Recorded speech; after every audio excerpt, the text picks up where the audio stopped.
O impacto assim, é muito grande, né? A gente tem um impacto que ele é físico primeiro, então você tem as lesões que acontecem, o paciente fica muito tempo, né, ali para se recuperar das lesões.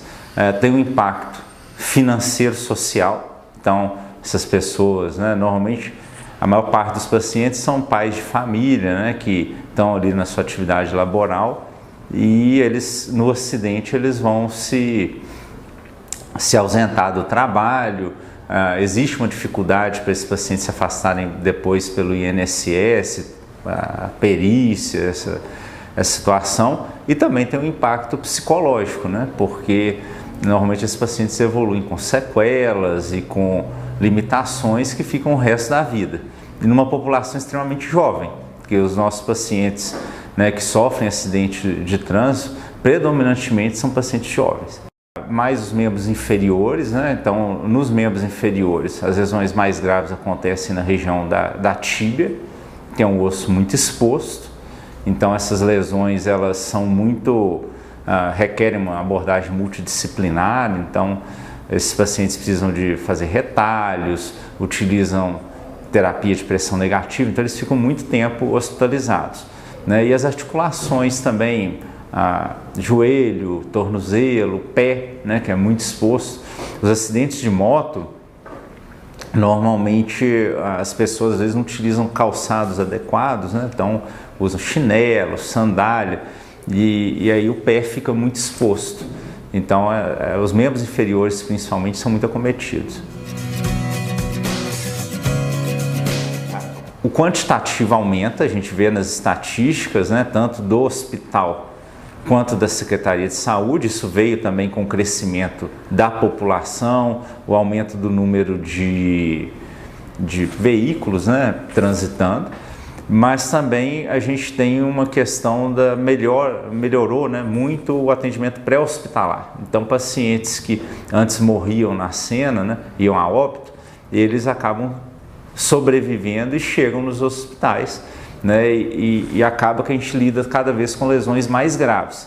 Às vezes pacientes que não chegariam a ter o atendimento, a gente enfrenta desafios cada vez maiores, né, de reconstrução, de tentar devolver esse paciente com alguma capacidade laboral ou de função.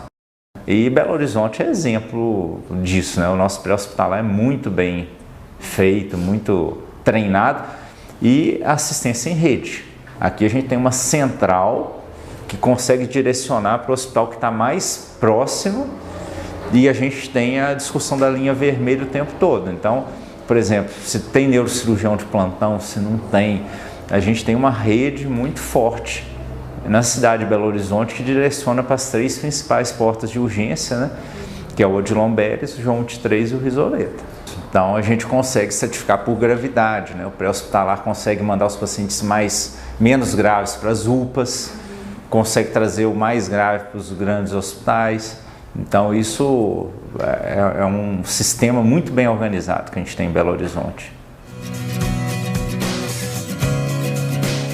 Em relação aos motoqueiros, né, os motociclistas, eu acho que utilizar os equipamentos de proteção, apesar de não ser frequente chegar aqui pacientes que não estavam usando capacete, eu acho que já é uma boa prática já no nosso meio. Mas a gente tem, por exemplo, o uso de calçados ainda, né, eles não utilizam, então usar calçado fechado, que protege bem o pé, usar calça, né, uma calça que seja mais espessa, que proteja ali a pele, também as jaquetas, né, isso, todas são proteções. E a gente vê quando o paciente está utilizando essas proteções, as lesões tendem a ser menos graves, né? Em relação aos acidentes de trânsito, né? Talvez o que ainda chegue mais são pessoas que estão mais no banco traseiro do carro e que não usam cinto de segurança. Então isso ainda é uma prática corriqueira.